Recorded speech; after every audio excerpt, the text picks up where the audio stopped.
عليكم خواتاتي خوتي، نتمنى تكونوا بخير، تكونوا غاية، تكون صحتكم مليحه والمورال تاعكم هاني وتكونوا بافضل حال. اليوم بغيت نوجه رساله لرئيس الجمهوريه الجزائريه عبد المجيد تبون. بغيت نخاطبه كأب، لان هذه الرساله هذه تتعلق بالمجتمع الجزائري وبالشعب الجزائري. حنا نعرفوا باللي في الحراك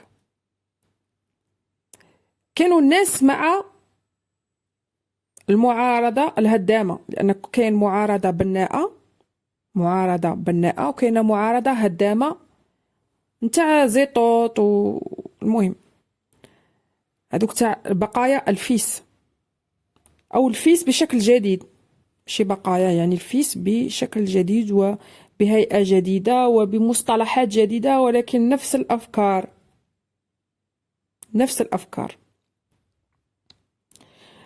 الجزائر في العشرية السوداء قضت على الفيس في الجبال، ولكن للأسف الشديد الأفكار نتاعه مازال باقية في عقول بعض المواطنين اللي مازال عندهم حلم بإقامة دولة إسلامية، ومازال يعتقدوا باللي الدولة الإسلامية هي التي سيسود فيها العدل. وكاين الناس اللي توصل تكفر الدولة الجزائرية كما كفروها في التسعينات وسموها بالطاغوت، اللي راهم يكفروا فيها دوكا ما عرفوش يسموها بالطاغوت، بصح راهم يتهموا فيها بأنها لا تطبق الشريعة الإسلامية، وهي فعلا لا تطبق الشريعة الإسلامية.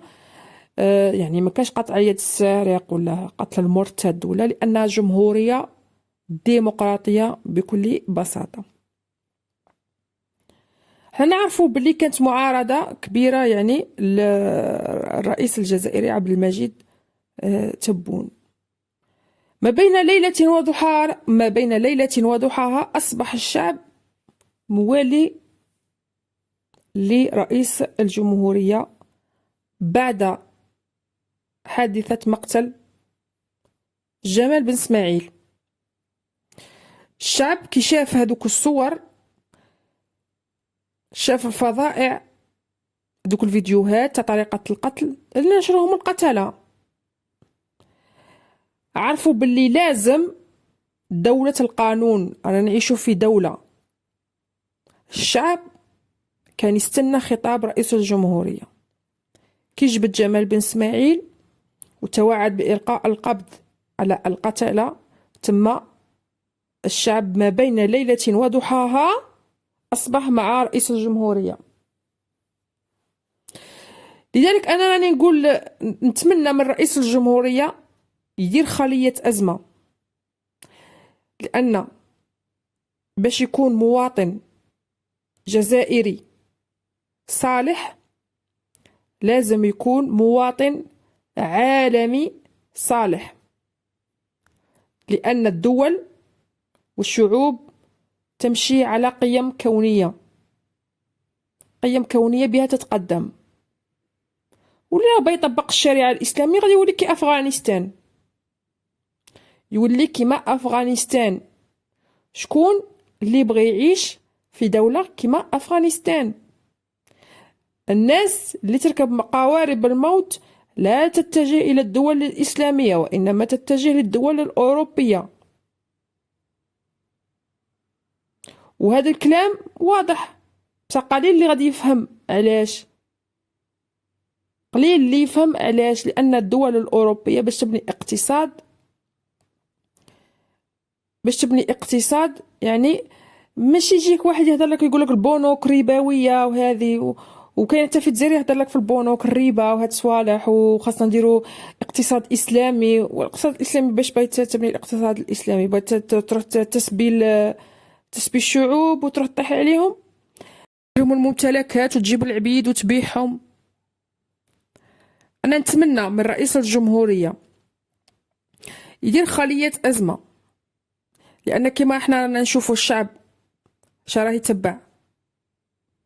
يتبع في لي ريزو سوسيو، يتبع غير التفاهات، يا إما يتبع الرقيات اللي هي سحر حلال، ولا يتبع هذوك تاع راكم تشوفوا التفاهات، مهم حاجة يعني يندى لها الجبين.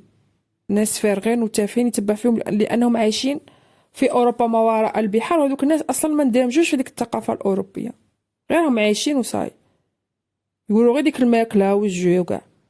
نتمنى يدير خليه ازمه، ونتمنى يركز على السمعي البصري، الضبط السمعي البصري، لانهم احيانا راهم يروجوا للشعوذه.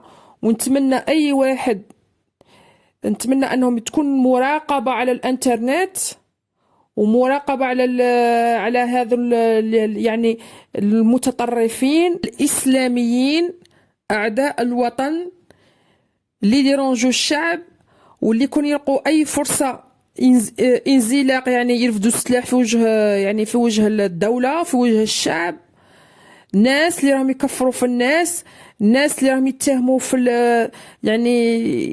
يعني ما يحترموش خصوصيات البعض، ناس اللي يعايروا النساء اللي ما ديرش الحجاب. هذو ناس ارهابيين، بمعنى الكلمه ناس ارهابيين. لان مسلم هو انسان مسلم، يعني دينه الاسلام، واسلامي هو اللي يبدا ينشط، هو اللي يبغي يفرض المبادئ الدينية اللي عايش بها، يبغي يفرضها على الناس. هذا ولا إسلامي، والإسلامي يعني هذه ممنوعة، مفروض تكون ممنوعة. أن كل إنسان راه حر.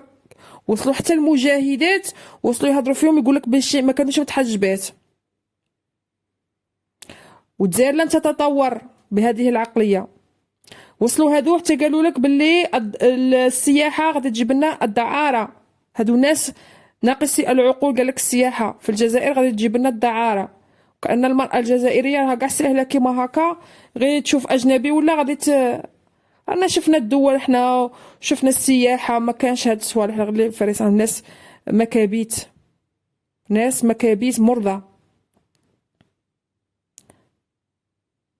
يعني المفروض هاد الناس اللي كيما هكا اللي راهم ينشطوا في مواقع التواصل وراهم يروجوا للافكار المسمومه، يروجوا اللي يقول لك زعما هذيك ما خارجه الطريق خرج دارت كيما هكا، المفروض القاء القبض عليهم ونشر يعني حيثيات القبض عليهم في يعني في التلفزه، باش يكونوا عبره، باش كل واحد يعرف روحه اش راه يقول، كل واحد يعرف روحه اش راه يهدر. الجزائر دوله موجوده في العالم وعندها الوزن تاعها، كون عندها بصح بهذا الناس هادو اللي كيما هكا، هادو شوهوا الدولة هادو، وما يخلوش الإنسان يتطور، ما يخلوش البلاد تتطور. هادو كل حاجة يشوفوها دعارة، كل حاجة يشوفوها ما يسوش وهادو عندهم أصلا التدين تاعهم سطحي. الإنسان المتدين ما يروحش يقابل الناس الآخرين شراهم يلبسوا، شراهم دايرين، كي راهم عايشين وكاع. ينبغي يعني الدولة أنها تقوم بدورها الرقابي على هذا الناس اللي ما يحترمش قانون، يعني قيم الجمهورية الديمقراطية، ما راش مأمن بها. يعني ماشي الدولة خاصها تتماشى معه، لا هو خاصه يتماشى مع الدولة الجزائرية. شكرا جزيلا لكم.